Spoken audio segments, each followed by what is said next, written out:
J'habite ici sur la route du Maïdo, hein. C'est un petit peu plus haut que la Petite France. Et c'est à gauche, quand vous montez, vous allez voir que il y a le champ de géranium. Et à mon petit, on va dire pas un champ, c'est mon petit paradis. J'ai fait cet endroit, mon petit paradis, depuis peu que j'ai eu ce petit lopin de terrain, on va dire. Et il y a tous les plantes. Hein. J'essaye de vivre en harmonie avec les animaux, les plantes et les objets que je trouve aussi, que je transforme. Ici, je me sens bien. Je m'épanouis.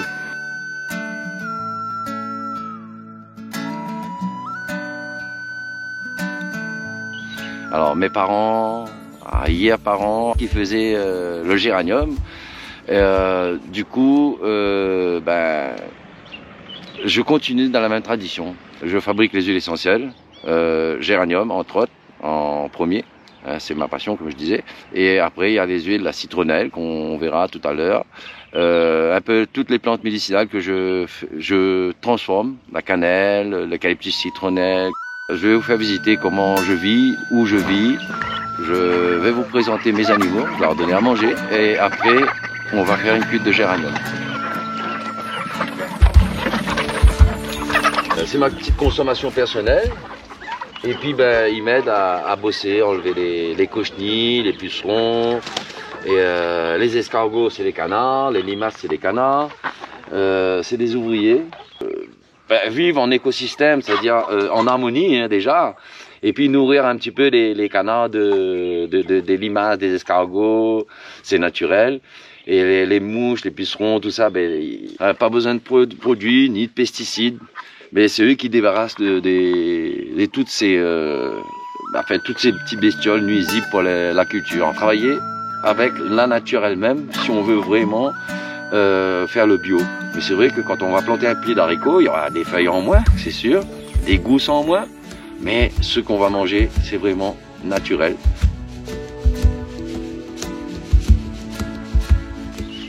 Là, ça remplit pas, ça. J'ai mis un très peu de béton, on voit au fond, pour juste tenir un petit peu la roche, et le reste c'est que de la terre. Et ça fonctionne très bien.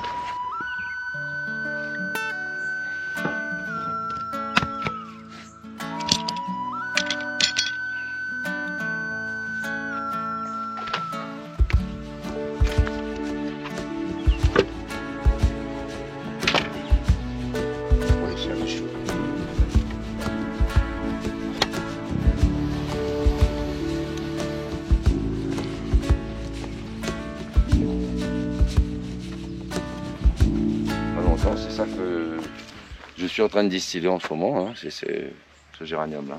C'est une toute nouvelle variété, hein. Je cultive ça en ce moment. Quand on touche la feuille ici, elle râpe un petit peu, hein. Et elle est légèrement plus rigide que la feuille de rosa rosé, qu'on appelle le géranium bourbon. Alors cette hybride, je vous parle de ça parce qu'elle est née tout seule. On va dire c'est une variété qui a été fécondée par elle-même, quoi. Octobre, novembre, jusqu'à on va dire janvier, encore quelques fleurs. Février, mais après la saison des fleurs c'est fini. On voit les pétales sont légèrement plus larges ici. Les pétales je mets dans la salade, ça passe très bien. C'est excellent, je donne un petit goût. J'en profite, c'est les derniers qui restent. Alors cette plante elle est différente du rosa parce que son huile aussi elle est vraiment très très différente. Parce que déjà sa couleur elle est bleue, verte, je sais pas vraiment comment donner un nom à cette couleur parce que moi j'ai jamais vu, hein. J'ai fait même des recherches dessus, j'ai pas vu cette couleur là. Sur la branche, la tige, il y a des petits duvets, il y a des poils, des petites poils. Donc les huiles c'est là-dedans. Alors quand c'est pour ça on prend la branche entière, on met dans l'alambic de façon la vapeur elle faufile, elle passe à travers. Je vous explique comment couper un petit peu ce géranium là. Enfin ce géranium là, tous les géraniums c'est un peu pareil, hein, c'est pareil, sauf que celui-là c'est un petit peu plus grand, ça pousse un peu plus vite. Et il n'a pas de maladie aussi, hein, c'est un avantage. Alors je coupe les branches adultes et on laisse un ou deux petits bourgeons avec un tuteur, c'est-à-dire une branche. Vous allez voir quand ce sera fini. Ça c'est un petit bourgeon, et un petit bourgeon, je coupe ici comme ça au moins. Le petit bourgeon, après celui-là aussi je coupe là. Voilà, la visite continue. Là il est l'heure de présenter l'alambic en fonctionnement. Là, ça coule actuellement. Là, vous voyez le feu en dessous, hein, on surveille de près, et puis on alimente le maximum pour que la vapeur elle monte, hein, pour que la pression elle monte bien. On met 250 litres d'eau à peu près dans la cuve, suivi d'un croisillon et un tamis, une certaine hauteur assez haut, on va dire 35 voire 40 cm de hauteur. Et l'eau, elle arrivera au ras du tamis. À ce moment-là, on va mettre le géranium et continuer à alimenter le feu. L'eau commence à bouillir, là on va mettre le géranium, tasser tout ça avec les pieds parce que 350 kg c'est un gros volume bien entendu.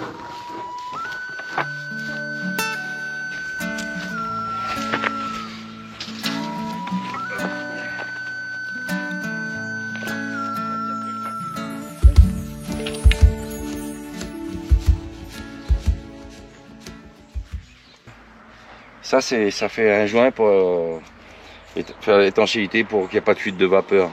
C'est important. Une fois que c'est fini de charger, ben là on fait une tête et puis on met le maximum, hein. On tasse le maximum une fois que c'est fini. Mais là on mettra le couvercle, on met ça avant. Ça, on appelle ça le bagasse. C'est un terreau de géranium et ça nous sert de joint pour étanchéité. Pour qu'il n'y ait pas de fuite de vapeur, si vous voulez bien.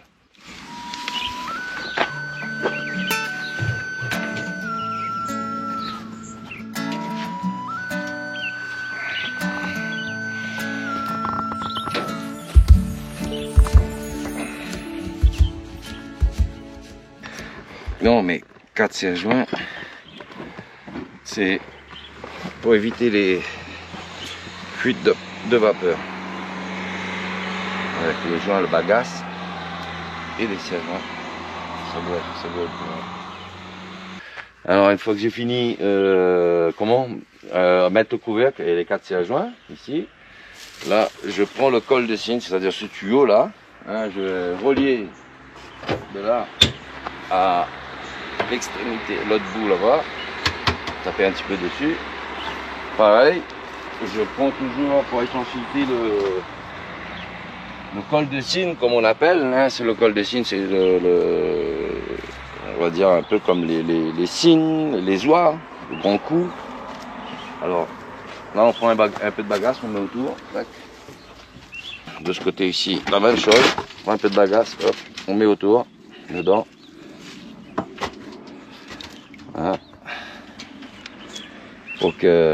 Voilà. Pour les bander avec une élastique. Une chambre à air, hein. Pas très compliqué, on prend une chambre à air, on coupe en petites bandes et on attache ça ici, toujours pour éviter les fuites de vapeur. S'il y a des fuites de vapeur, il y a toute l'huile, on va dire, peut-être pas toute, mais une bonne partie d'huile qui va partir dans la nature. Après c'est pas plus mal non plus, hein. Ça parfume aussi. Mais bon, vous m'évitez. On n'a pas beaucoup de rendement pour le géranium. Ce qui fait... mais après, si ça arrive, ça peut arriver. Tu apprends un petit peu aussi, c'est normal. Partage. Partage. Le serpentin, c'est ça. C'est ce tuyau qui est retourné sur elle-même, retourné comme le serpent. Et elle est noyée dans l'eau froide. Au fur et à mesure que ça va chauffer, ça va couler au fil des heures, on va dire 1 heure ou 2 heures après, on ne pourra plus mettre la main là-dedans, ça va devenir très chaud. La vapeur d'eau, elle entraîne les molécules, et une fois que elle passe là, ça condense, ça fait condensation. Ça donne un hydrolat, une eau parfumée.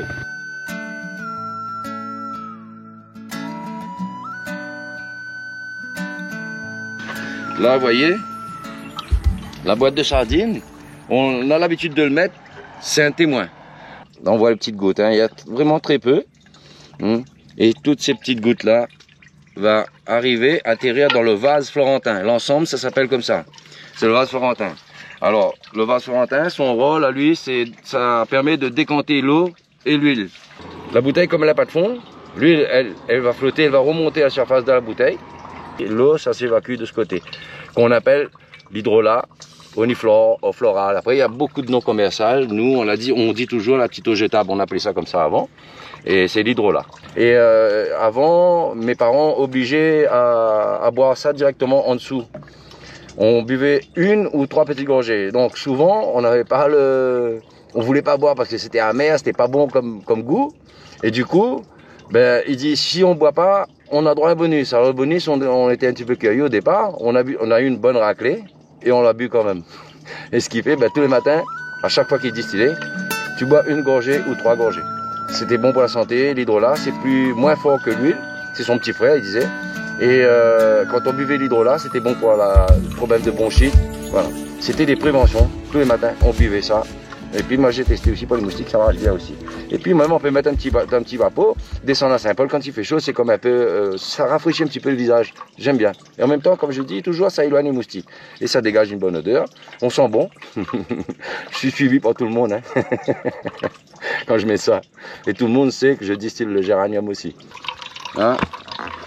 On va fixer ici pour récupérer l'huile qu'il y a dans la bouteille. Là, je vous fais une démonstration. Là, on bouche ici. Voilà, on bouche là. Et en bouchant ici, on voit l'huile par pression. Vous voyez, elle monte tout doucement. Voilà. Et je lâche ici. Hein. Je suis obligé de lâcher parce que sinon, il y a tout qui va tomber. Hein. Vous voyez, là, l'huile dans ma main ici. Moi, je trouve ça, cette couleur est géniale. On sent la citronnelle, on sent la menthe, on sent même la rose. Il y a tellement d'odeurs différentes là-dedans que les moustiques n'aiment pas. Et ça les fait fuir. La cuisson est terminée. Là, c'est le résidu après la cuisson. Là, vous voyez un petit peu l'ancienne alambic. Hein. Je vous parle de ça parce que c'est l'ancien temps. Et ben, quand je fais ça, je pense à mes parents, arrière-grands-parents. Ça me fait chaud au cœur de continuer dans cette même tradition. Comme je suis sur la route du Maïdo, pas très loin de la route, là où je distille, c'est pour ça qu'on attend les voitures, c'est des touristes locaux, les touristes métropolitains, enfin du monde entier qui passent là et puis qui s'arrêtent. Et c'est là que je vends mes petits produits que je fabrique naturellement. D'accord.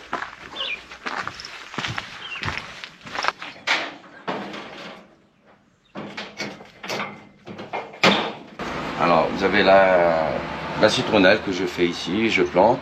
D'ailleurs, il y en a là-bas. Hein, on verra après, si vous voulez. Il y a le quatrafaille, ça c'est une plante que je récupère un peu dans l'île, on va dire. Voilà. J'ai la lavande officinale, le vrai lavande officinale, ça vient de Provence. C'est un ami qui m'a donné ça parce que bon, il est venu ici il est venu apprendre. Le roofing, comme on appelle, hein, il a fait du roofing ici, tellement il était content, il est arrivé là-bas, il a créé sa propre distillerie, et puis il m'a offert la lavande officinale qui vient de la montagne. Mais par contre, on m'a pas vu cette Magdeleine. Bon, le géranium aussi, il est super. Mais l'hydrolat aussi, il est efficace aussi pour les moustiques, que pas pour ça aussi. On peut aussi, par exemple, comme madame il maquille un petit peu, mais au démaquillant, c'est franchement le top. Ça atténue un petit peu les démangeaisons comme le psoriasis, eczéma, un petit peu. Enfin, qui dit les piqûres de moustiques par exemple aussi. Je remplis les petites fioles de 10 000 litres. Je vends sous cette forme-là.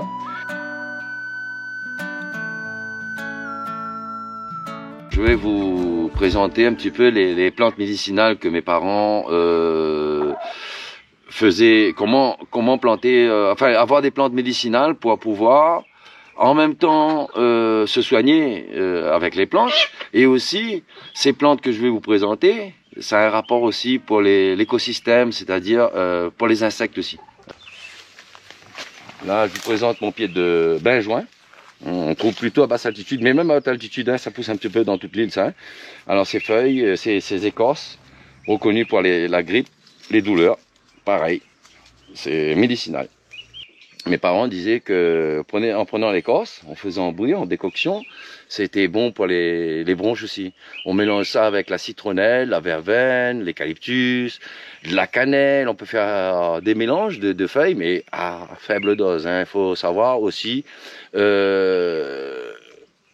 doser les plantes. On peut pas prendre toute une plante, une grosse poignée, le faire bouillir et le boire. On peut tomber malade aussi. Hein. Comme toute chose, on consomme avec modération. Toutes les plantes, le manger, l'amour, toute la vie, on doit consommer avec modération. Alors ça, c'est le benjoin. Là, je vous présente le pied de cannelle pour la tisane. Mes parents, pareil, utilisent ça pour les tisanes. en infusion pareil. Voilà. La plante médicinale que mes parents utilisent souvent, hein, surtout quand il a bu. Alors ça c'est bon pour la bile, hein. Ils disaient, on faisait bouillir pour la bile, et après si on n'a pas d'appétit, on prenait les feuilles aussi, on mettait à figer avec de l'eau et on buvait ça, on buvait ça à grosse quantité. En même temps c'est pour l'écosystème aussi, hein. Il y a des bestioles quand même qui aiment les artichauts. Et là juste à côté, là je vous présente les pieds de tabac, hein, pour ceux qui ne connaissent pas. Ça fait des petites fleurs blanches, là, si vous pouvez. Après, de toute façon, on peut voir un petit peu les fleurs blanches, là. Ça fait des magnifiques fleurs. Et puis, quand on touche la feuille, hein, pareil, hein, ça colle. Là, le soleil n'est pas encore tout à fait bien brûlant. Et plus le soleil va chauffer, plus la sève va monter. Et les mouches, on voit dessus les petites mouches, là. On voit les petites mouches dessus qui restent collées dessus. Ils ne peuvent pas voler. Ça, c'est les toutes petites mouches. Et les petits fourmis. À croire que c'est un piège.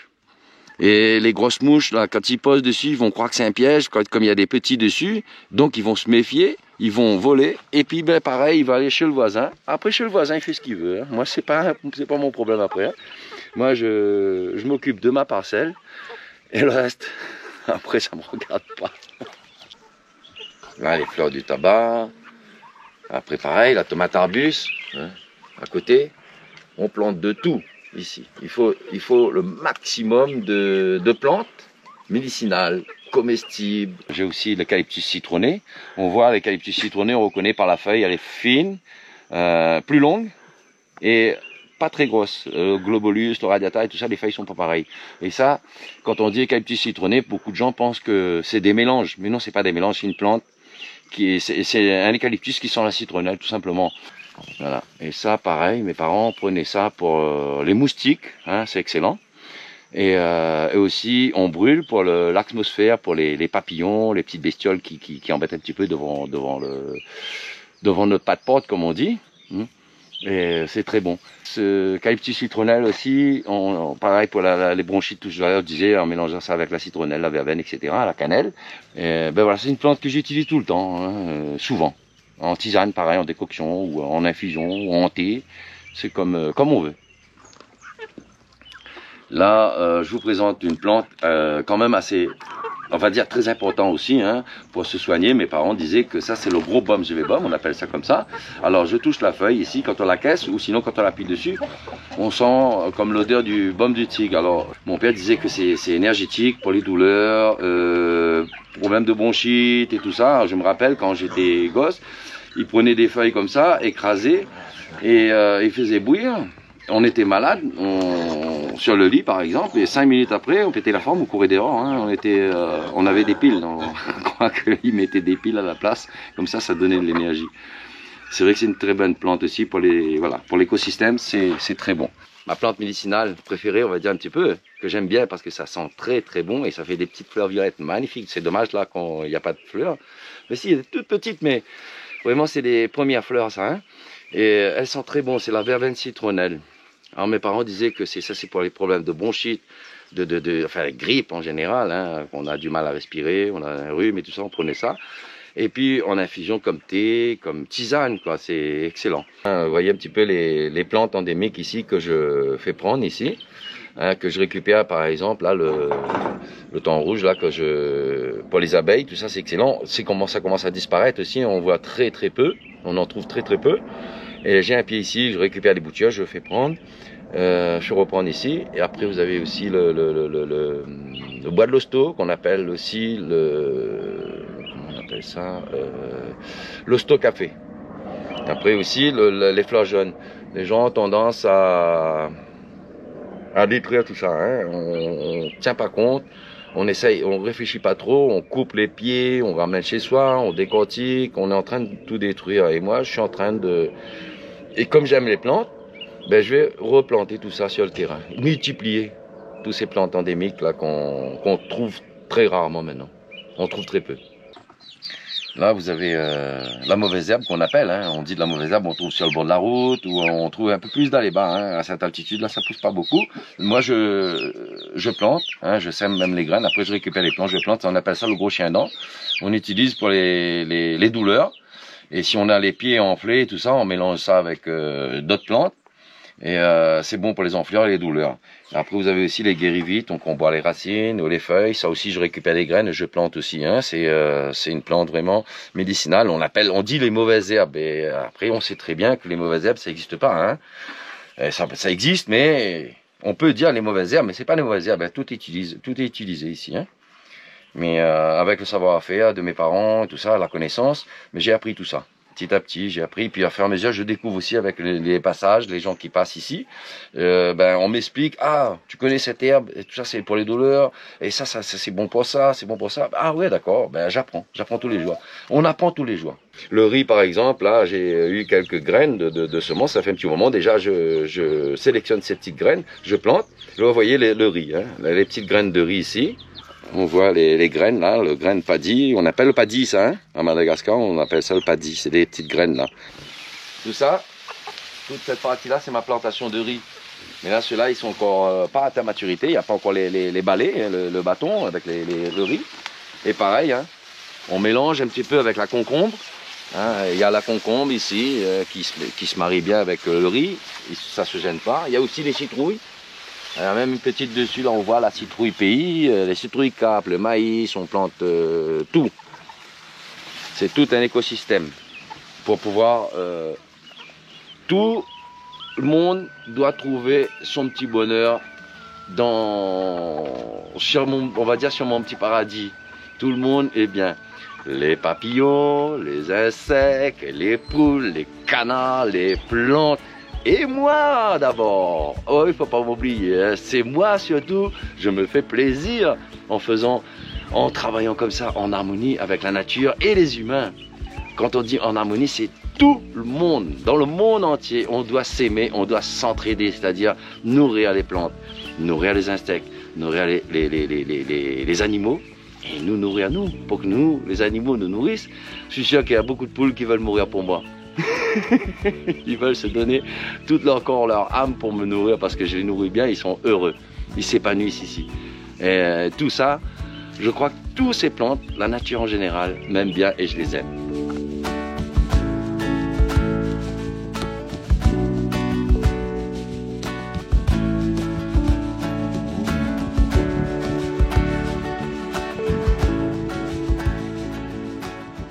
Je recharge ma batterie tous les matins avec les panneaux solaires que je récupérais. Et c'est la batterie ici, je l'ai récupérée.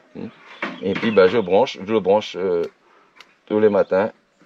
Ça me permet d'avoir la lumière chez moi et de recharger aussi mon téléphone. Et écouter de la musique aussi.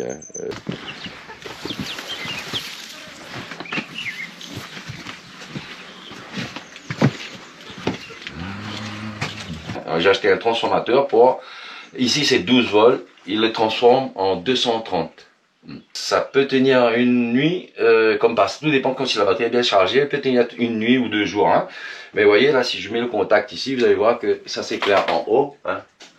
Elle tient bien, elle éclaire comme une lumière normale, c'est l'électricité même, hein, sauf que bon, c'est juste avec une batterie. Et du coup, je vis avec ça. Mais à certains moments, fut un temps, j'avais pas de l'électricité, je vivais avec la bougie. Maintenant, je continue à vivre avec la bougie pour prier, par exemple. Et là, j'ai trouvé ce petit système qui fonctionne à merveille. Depuis, ça fait déjà un petit moment, 4-5 ans peut-être plus. C'est un endroit, on va dire, un paradis, quoi. C'est mon paradis. J'essaye, au fur et à mesure, je continue de plus en plus à améliorer ce petit coin de paradis que je suis en train de mettre en route là, actuellement. Et j'espère que ça va plaire à beaucoup de monde qui sont vraiment attachés à la terre, à la nature comme moi, qui s'épanouissent de tout ça et qui aiment vraiment avec amour. Hein. Je ne dis pas, parce qu'il y en a qui vont parler, dire moi j'aime ça, mais bon vraiment c'est comme si quelqu'un croit en Dieu, il dit j'aime Dieu, je crois en Dieu, mais après il vole, il profite, il abuse. Bon, c'est un petit peu bizarre. Mais moi quand je dis j'aime la terre, c'est vraiment, ça vient du cœur, du plus profond. Hein, des entrailles, le plus profond de mes entrailles. J'aime la terre, j'aime la nature, j'aime les plantes, j'aime les animaux. D'ailleurs, vous avez vu les animaux, comment ils m'entourent quand ils me voient. Même quand je prends la voiture, je descends, il y en a même qui veulent suivre la voiture quand je vais faire des petites courses. Ils veulent venir avec moi dans la voiture. Même les cochons de bois, après je suis obligé d'arrêter de les refaire rentrer. je les rentre et après je redescends. On va dire je me cache pour aller faire des courses. Je suis obligé de me cacher. Sinon, il me suit derrière, je suis embêté sur la route.